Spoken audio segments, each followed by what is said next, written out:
Amiruddin Sandi SSTP MSI lahir di Palembang 25 Juni 1984.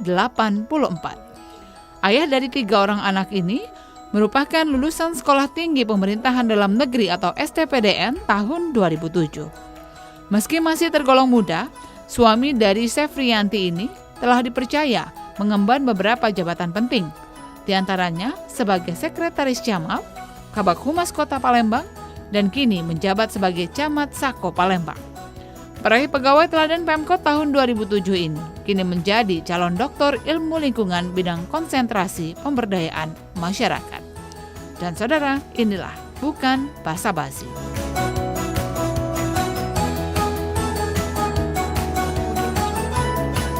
Assalamualaikum warahmatullahi wabarakatuh. Salam jumpa pemirsa TVRI Sumatera Selatan dimanapun Anda berada. Bagaimana kabar Anda hari ini? Senang rasanya saya Wima Yasir Rustam kembali hadir menjumpai Anda dalam Bukan Basa-Basi. Kali ini saya akan mengajak Anda untuk mengenal lebih dekat dengan seorang sosok camat yang masih berusia 36 tahun, muda, berprestasi dan energik, yakni Bapak Amiruddin Sandi yang merupakan Camat Sako Palembang. Seperti apa keseharian beliau? Ikuti kami dalam Bukan Basa-Basi.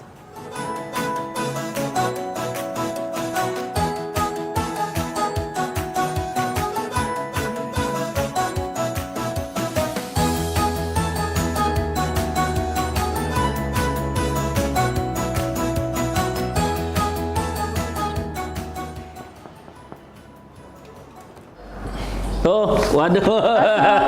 Mbak Wima masuk. Waalaikumsalam. Masuk. Baik. Wah, alhamdulillah bisa Sehat ketemu ya, lagi. ya? Alhamdulillah Alhamdulillah sehat. bisa ketemu Silakan lagi. duduk. Ya, terima kasih. Ini terima ruangan kasih. Camat Sako ini. Akhirnya bisa sampai juga ya Oh. ke ruangan Camat Sako Palembang. Ya. Kamir, apa kabarnya Kamir? Alhamdulillah, sering ketemu. Sehat ya Kak ya? Alhamdulillah. Yang pasti yang selalu diingat dari Kamir ini selalu energik dan juga tetap semangat Ya, dalam menjalani penting hari-harinya. itu penting. Nggak sibuk hari ini? Enggak terlalu hari ini. Lumayan biasa, tadi warga banyak yang ngadep dan sebagainya, tapi biasa itu permasalahan seorang camat itu tiap hari. Sudah makanan sampean Iya, setiap hari begitu ya lumayan, Kamir ya. Tapi ngomong-ngomong kalau menjadi seorang camat itu sibuk nggak sih sebenarnya? Camat ini kan mengurusi warga, intinya menjembatani antara warga dengan pemerintah. Bagaimana kita fasilitasi pengaduan, fasilitasi kebutuhan, apa-apa yang mungkin kurang, sarana sosial, kebutuhan sosial itu kita fasilitasi. Nah memang pasti setiap hari pasti ada. Dan memang permasalahan setiap masyarakat tuh ya beda-beda, mulai dari masyarakat yang golongan bawah sampai yang yang punya posisi dan sebagainya, tetap kita harus akomodir semua itu. Tapi di usia 36 tahun ya? Iya. Di usia 36 tahun sudah menjadi seorang katakanlah pemimpin Ya, begitu ya untuk tingkat alhamdulillah. kecamatan. Lalu apakah ada tantangan tersendiri Oh begitu? pasti, jadi tantangan itu pasti ada. Jadi memang kondisinya tidak mudah karena Sako ya, ini Sako kita bicara konteksnya kecamatan Sako ini kecamatan induk. Dulu cuma ada 6 kecamatan induk, salah satunya Sako.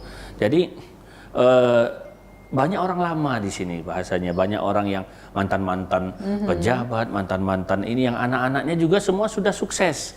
Jadi harus kita maklumi bahwa mereka juga pasti punya pemikiran yang lebih maju gitu. Jadi saya harus bisa bagaimana menanggapi apa-apa yang mereka sampaikan tuh dengan baik, dengan sopan, dengan bijaksana gitu. Jadi menyesuaikan dengan situasi.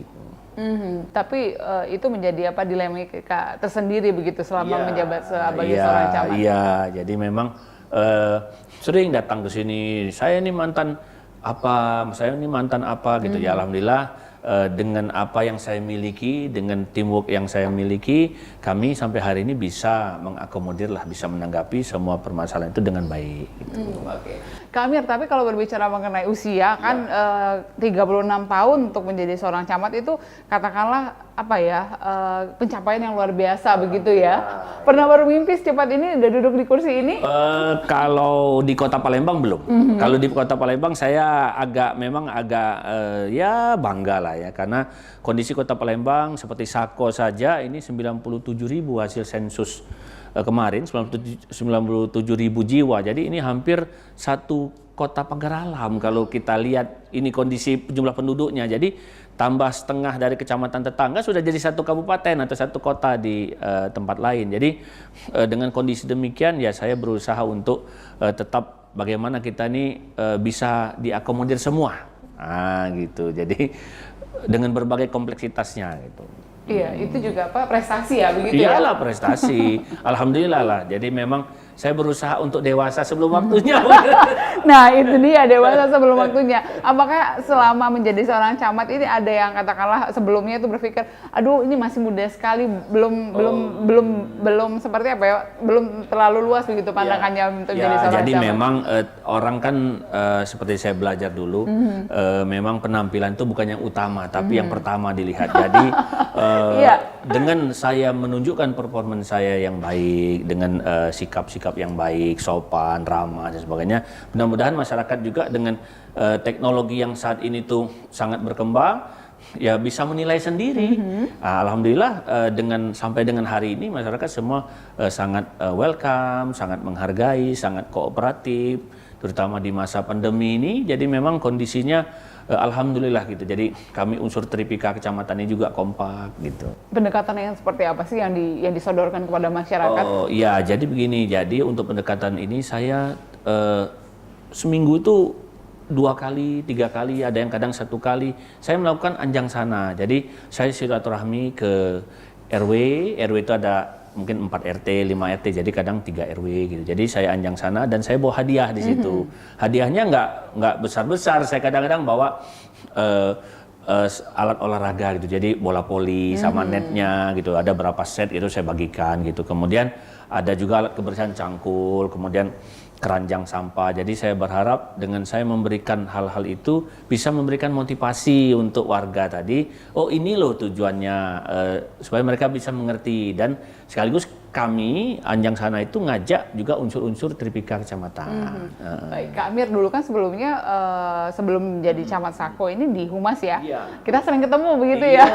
Acara-acara sering ketemu. Baik, bedanya apa sih ketika setelah menjadi seorang camat, kemudian juga sebelumnya kan tentunya berbeda sekali kan dunianya seperti pernah sekcam juga. Lalu apa yang pertama sekali diingat ketika menduduki kursi ini tuh apa yang pertama kali dirasakan? Ya, jadi sesuai dengan apa yang pengalaman yang saya alami ya, bahwa setiap orang tuh punya daya sebenarnya, punya kemampuan. Jadi itu prinsip yang saya pegang. Jadi dimanapun saya bertugas, saya tidak pernah bahasanya tuh untuk kamu nih tidak usah, sudah silakan tidak usah dipakai bahasanya gitu.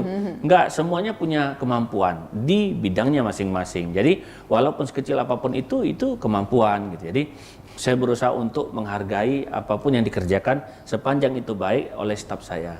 Nah, ketika itu saya lakukan, ya alhamdulillah inovasi-inovasi itu muncul sebenarnya dari staf kita sendiri sebenarnya. Kalau kita mau memikirkan sendiri kadang-kadang belum tentu gitu, dan kita timbulkan ide tapi staf tidak bisa melaksanakan kan repot juga. Nah, jadi memang banyak hal yang sudah saya alami. Pindah tempat tugas saya sudah berapa kali, sudah 13 tahun PNS ini. Jadi pernah sekcam, pernah juga jadi kabak, pernah juga jadi kepala bidang di sebuah dinas.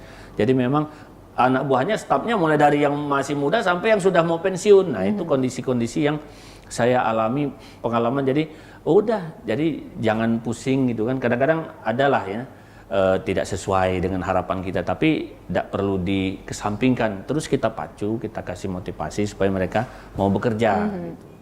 Jadi karena memang kompleks sekali begitu ya permasalahan. Ya, alhamdulillah semuanya kompleks. Saya dulu di sekretaris camat di Kalidoni.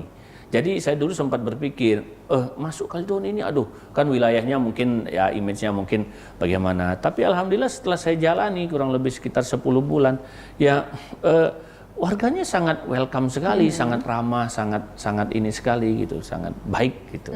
Ini menarik sekali pemirsa, kita saat ini sedang berbincang bersama Kak Amiruddin Sandi yang merupakan camat Sako Palembang. Di usia 36 tahun beliau sudah duduk di kursi camat. Seperti apa lagi keseharian beliau, kita ikuti dalam Bukan Basa-Basi.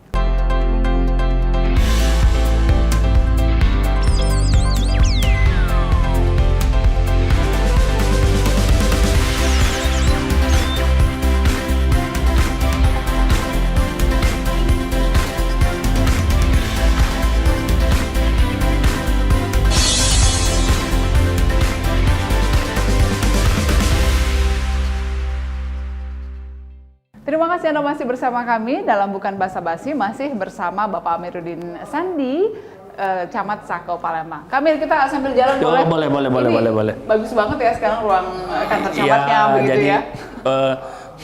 Suasana kerja itu perlu dibangun. Nah, itu prinsip saya. Jadi kalau kantornya nyaman, kantornya bersih, ya alhamdulillah mudah-mudahan kinerja juga bisa meningkat gitu. Iya, jadi semangat juga. Semangat pegawai lah. juga semangat. Oh iya. Tapi ngomong-ngomong masih ada nggak tempat bermain bulu tangkis di bawah? Tidak ada lagi, sudah dibongkar. Tapi nanti insya Allah mudah-mudahan kita akomodir lagi untuk dibangun lagi gitu.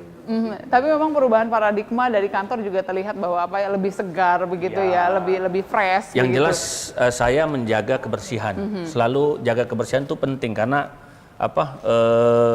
ya gimana kalau kita mau ngajak masyarakat suruh bersihkan lingkungan kita sendiri nggak bersih kan repot gitu kan, itu. Ini apa ini Kak? Ini mantan camat ini saya nih. Ini sebenarnya masih ada satu orang yang belum masuk, fotonya. iya karena fotonya nggak ada ini. Oh jadi memang dari tahun 1989.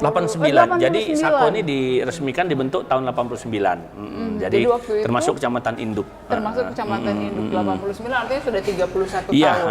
Jadi bergeser, iya. kemudian semuanya ada di sini sampai. Dan sejarahnya saya yang paling muda menjabat camat Sako di saat ini. Iya betul. Tapi kalau berbicara mengenai kantor camat ini kan memang kaitannya pelayanan kepada masyarakat begitu ya. Biasanya Kak Amir ini sorry to say ya, kalau masyarakat itu selalu berpikir aduh kalau perizinan dan lain sebagainya berurusan dengan kantor camat dan birokrasi itu susah sekali. Nah, merubah mindset masyarakat itu seperti apa sih? Ya, jadi memang untuk di kecamatan ini sekarang ini sudah ada paten namanya, pelayanan terpadu kecamatan. Jadi setiap kecamatan itu kita punya loket. Jadi tidak lagi masuk ngetok, Assalamualaikum Pak Camat, gitu gini saya membuat ini dan sebagainya, tidak bisa lagi. Atau ke kasih-kasih yang lain itu tidak bisa. Jadi semuanya harus ke loket. Nanti dari loket ada petugasnya baru mengarahkan ke mana gitu. Dan di era saya memimpin saya tidak mau ya seperti itu. Jadi masyarakat silakan kalau mau bertemu silakan kita menunggu, silakan kita ikuti aturan, silakan semuanya kita tertibkan gitu. Jadi tidak boleh lagi ada main belakang satu atap tapi banyak pintu ya tidak efektif. Jadi semuanya harus tertib, semuanya harus ikuti aturan, syarat-syarat sudah kita sampaikan, sudah kita tentukan. Jadi masyarakat tetap mengikuti saja. Jadi memang standar waktunya itu memang sudah terjadwal. Oh iya, sudah terjadwal. Jadi saya patok itu pelayanan itu 1 hari ya. Maksimal itu 1 hari maksimal sudah selesai. 1 hari? 1 hari termasuk misalnya ada rekomendasi, itu kita memerlukan pengecekan ke lapangan misalnya oleh staf terantip kita misalnya, itu 1 hari. Masuk berkas, bapak itu menunggu atau ibu itu menunggu, langsung kita cek ke lapangan, langsung kita periksa gitu. Langsung kalau memang sudah clear, langsung kita tanda tangan. Jadi perubahan mindset yang seperti itu juga tentunya harus segera diketahui oleh masyarakat begitu ya. Oh iya, Kamil, penting. Ya? Karena memang kalau selama ini tuh yang kita pikirkan ketika berurusan dengan birokrasi itu apalagi perizinan dan lain sebagainya, image-nya itu lama sekali, kemudian juga mejanya itu banyak sekali yang harus dilewati. Iya, jadi alhamdulillah semenjak ini kan semakin hari semakin baik. Jadi semenjak juga kepemimpinan Pak Hanojoyo, Ibu Fitrianti Agustinda ini juga memang kondisinya juga sudah semakin tertib, semakin rapi gitu ya administrasi semenjak Sekda Pak Ratu Dewa juga. Jadi kami didorong untuk berinovasi. Jadi seperti di kami ada aplikasi namanya aplikasi Sigap, Sistem Informasi Warga Aktif dan Pintar. Jadi warga itu cukup mau minta bantu misalnya mobil jenazah nih, cukup melalui website, mengadu tentang apa saja itu bisa, gitu dan sebagainya. Kemudian beberapa program-program juga saya terus melakukan inovasi gitu. Jadi kami didorong, termasuk pelayanan dasar gitu. Jadi memang penggunaan jaringan internet ini juga bersumber dari perubahan. Betul. Jadi jaringan internet ini kami setiap waktu saya di Sako ini setiap ruangan saya wajibkan wifi gratis semua. Oh begitu. Dan ini di masa pandemi kami juga buat wifi gratis untuk warga yang anak-anaknya mau sekolah, karena saya survei itu sehari sekitar 30.000 itu membutuhkan. uang pulsa. Jadi bagi warga yang tidak mampu, dia boleh datang ke sini, anaknya mau belajar. Ada beberapa, begitu. iya. Jadi disiapkan begitu tempat Disiapkan di sini. tempatnya, tapi sarananya bawa sendiri, misalnya apa HP-nya gitu. Laptopnya tapi begitu. iya laptopnya gitu. Baik. Ini ruangan apa ini? Ya, ini ruangan rapat. Ini memang dulu ruangan PKK, tapi saya fungsikan supaya jadi lebih bagus. Saya fungsikan jadi ruangan rapat ini. Jadi memang dengan kondisi bahwa karena saya sudah beberapa tempat, kecamatan ini tidak boleh kalah gitu, tidak boleh kalah dengan dinas, dengan apa bagian gitu. Harus dibangun kita kecamatan orang-orang yang penuh dengan kapabilitas dan semuanya sangat baik semua gitu. Jadi jangan mentang-mentang kecamatan terus meja saja tidak ada, oh itu tidak boleh gitu. Jadi saya penuhi dulu itu supaya warga juga bangga, masyarakat pegawai khususnya juga senang gitu kan. Jadi semangat bekerja inovasi gitu. Kemudian ini juga menarik karena dihiasi dengan piala-piala, Iya, peringkat begitu. jadi itu kan sejarah. Jadi yang terakhir kami juara umum 2 MTQ 2020. 2020 Ya, yang kalau baru saja tahun kita 2019 juara 1. Tahun ini juara 2. Insya Allah nanti tahun depan kita rebut lagi gitu. Mudah-mudahan. Dan banyak sih prestasi baik sebelumnya maupun yang sekarang. Saya juga sudah berapa kali menerima penghargaan itu khususnya di Sako. Dan orang-orang yang datang ke sini untuk belajar banyak dari kepolisian, dari universitas-universitas itu datang, kita terima, kita buat seperti kita menerima ketika di wali kota, karena mantan kabak humas, mantan kabak protokol, jadi Standarnya sudah terjamin Standarnya begitu udah ya tahu. Kak Amir ya. Tapi ngomong-ngomong dari sekian banyak mungkin penghargaan yang diterima, kemudian juga pertemuan yang sudah dijalankan, apa kira-kira yang tidak pernah terlupakan begitu? Penghargaan itu kadang-kadang kepuasan hati ya. Jadi saya ketika pernah mengantarkan salah satu kelurahan di Kota Palembang ini menjadi juara 2 nasional. Jadi pada saat itu di Kelurahan Pelaju Ulu gitu. Jadi saya kebetulan kepala bidang yang membidangi masalah lomba itu gitu. Jadi alhamdulillah semua potensi itu di Pelaju itu kami keluarkan, kami support masyarakat bagaimana supaya dia bisa berinovasi. Alhamdulillah se-Indonesia ini pernah juara 2 tahun 2016. Nah, alhamdulillah juga saya yang merasa mengantarkannya ke sana gitu. Salah satunya juga itu juga ya intinya proses tidak akan mengkhianati hasil gitu. Begitu. Kemudian ketika berhubungan langsung dengan masyarakat, apa pengalaman yang membuat terharu mungkin seorang Kak Amir? Oh banyak. Kalau di Sako ini ada beberapa, tapi yang paling saya beberapa yang paling saya ingat gitu ya, waktu saya bertugas di Kecamatan Kalidoni gitu. Jadi ada ibu-ibu yang menangis dengan permasalahan keluarganya, namanya sudah tidak ada lagi, orangnya ada gitu, namanya tapi nggak ada lagi di kartu keluarganya gitu. Jadi itu bahan koreksi bagi kami lah pada saat itu, kok bisa gitu. Jadi dengan permasalahan itu dia ada KDRT gitu kan. Jadi saya terenyuh lah pada saat itu. Jadi saya terus teringat, oh ini jangan sampai saya demikian gitu, kasihan gitu. Ya, jadi memang itu juga mungkin yang menjadi bekal pengalaman juga. Ya, alhamdulillah. Jadi memang cukup banyak beberapa permasalahan masyarakat yang dikeluhkan kepada saya khususnya, dan saya melihat itu jadi contoh bagi kehidupan saya pribadi. Jadi oh jangan sampai saya ataupun keluarga itu jadi ya begini gitu kan. Jadi permasalahan yang dialami warga itu juga tidak hanya sebatas birokrasi, tetapi juga urusan keluarga juga banyak diceritakan begitu. KDRT dan sebagainya, gizi buruk, ada anaknya yang ditelantarkan oleh ibunya, dirawat oleh bapaknya sehingga dia jadi ya kasihan lah gitu. Jadi kondisinya banyak sekali. Jadi Gizi itulah buruk. kenapa seorang camat, seorang lurah itu harus begitu dekat begitu dengan masyarakatnya. Oh ya. iya, jadi memang itu penting. Kalau warga camatnya, lurahnya itu nggak tahu dengan warganya itu kelewatan itu kalau menurut saya. Karena secara harfiah memang camat lurah itu ada karena ada warga. Baik. Kalau nggak ada warga ya bukan camat lurah, mungkin apa dinas atau apa gitu kan instansinya gitu, beda gitu. Iya, Kak Amir, kita jalan-jalan lagi ke ruangan lain. Boleh. Iya, pemirsa tetaplah bersama kami dalam Bukan Basa-Basi. Kami masih akan kembali usai jeda berikut ini.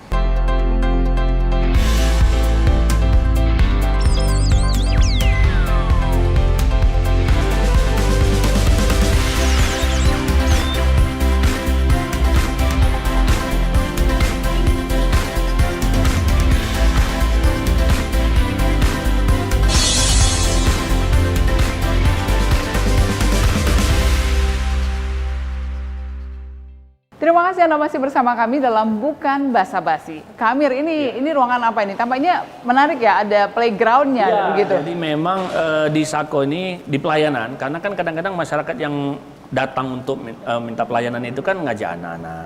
Kadang mereka menunggu cukup lama, ya ada berapa menit lah, ada anaknya bisa main gitu. Jadi memang kami buka suasana yang tetap nyaman gitu. Jadi jangan uang tuh datang kayak kaku gitu kan. Jadi tetap pelayanannya tetap yang friendly gitu. Jadi tetap Homey juga ya, begitu homey, ya. Tapi ngomong-ngomong soal homey, masih ada waktu untuk keluarga, Kak Amir? Alhamdulillah, dari dulu memang kondisinya beginilah. Jarang di rumah gitu. Jadi kemarin juga waktu di Kabak Humas juga cukup padat juga, ditambah lagi sekarang. Jadi saya sampaikan dengan keluarga, ketika saya jadi camat, sebagian jiwa, bukan sebagian jiwa, sebagian raga saya sudah milik warga juga, ini milik warga Sako. Jadi sebisa mungkin saya harus bisa membagi waktu gitu. Jadi dengan keluarga, hari-hari libur saya berusaha untuk jalan gitu, menikmati waktu-waktu dengan keluarga. Tapi anak-anak umurnya sudah bisa diberikan pemahaman. Oh, alhamdulillah. Yang nomor 1 kelas 1 SMP, kelas nomor 2 kelas 5, nomor 3 2 tahun setengah. Jadi sudah mengerti ya tugas papanya biasa, apa begitu. Sudah sering ditinggal, jadi memang ya karena udah pindah-pindah berbagai tempat ini, jadi udah ngerti semua gitu. Kemudian arti keluarga untuk Kak Amir itu apa, Kak?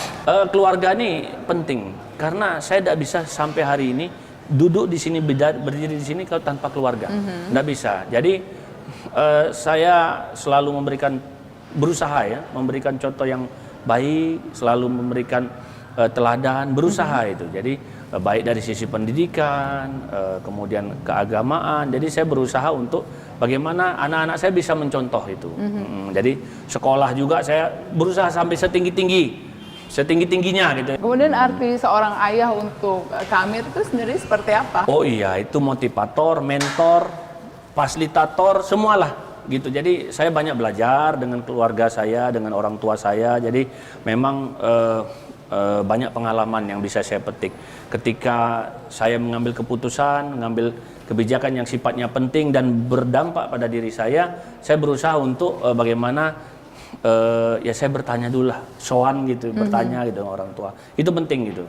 Ya, ayah, ibu seorang birokrat, kemudian juga turun ternyata anaknya juga begitu. Alhamdulillah. Kemudian beliau juga sangat membanggakan anaknya begitu. Ya alhamdulillah, alhamdulillah. Kemudian nantinya apakah memang anak-anak juga nanti akan diarahkan ke arah yang sama?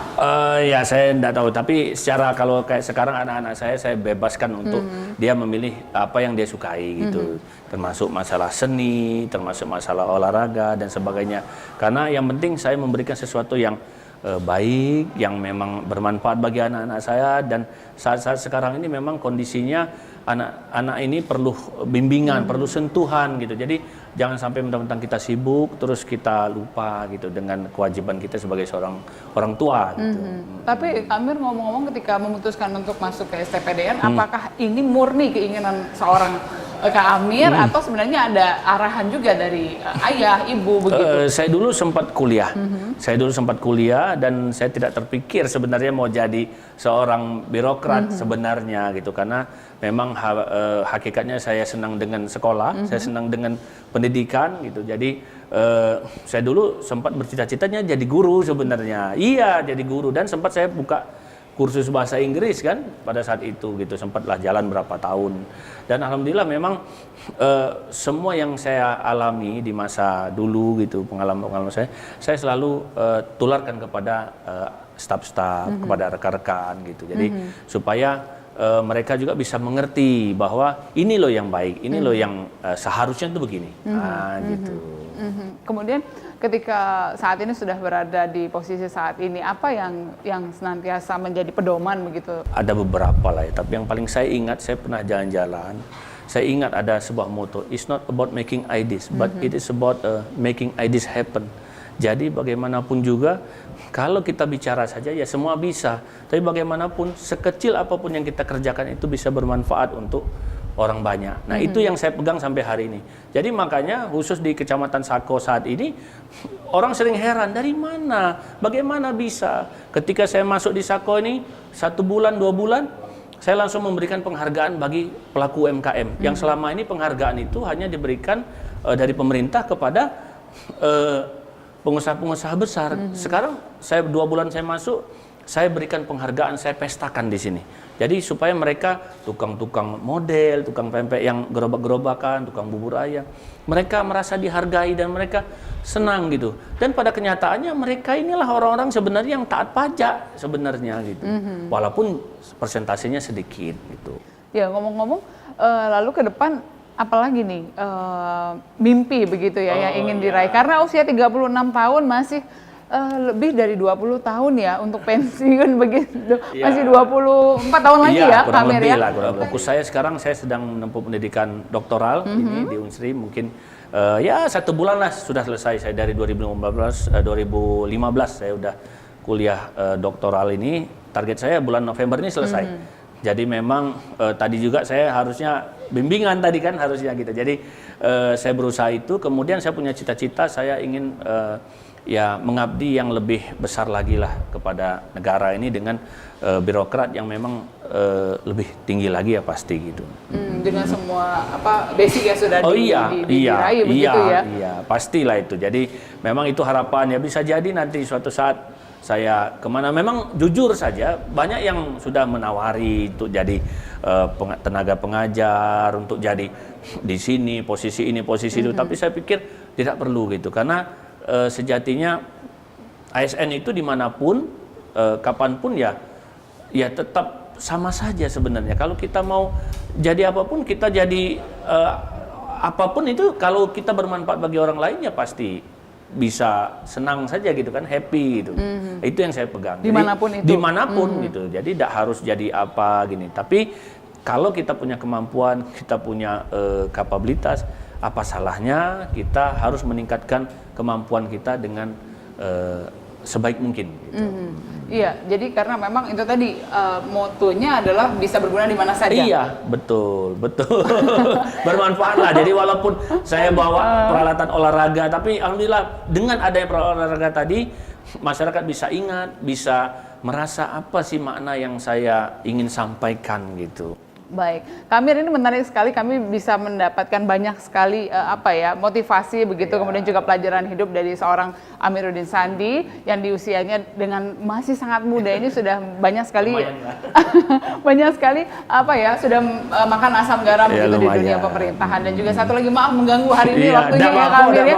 Tadi harusnya asistensi nih Iya, harusnya asistensi, tapi tadi saya batalkan, saya izin, saya ada acara dulu sebentar gitu. Tadi awalnya saya mau batalkan yang ini tapi tidak jadi gitu.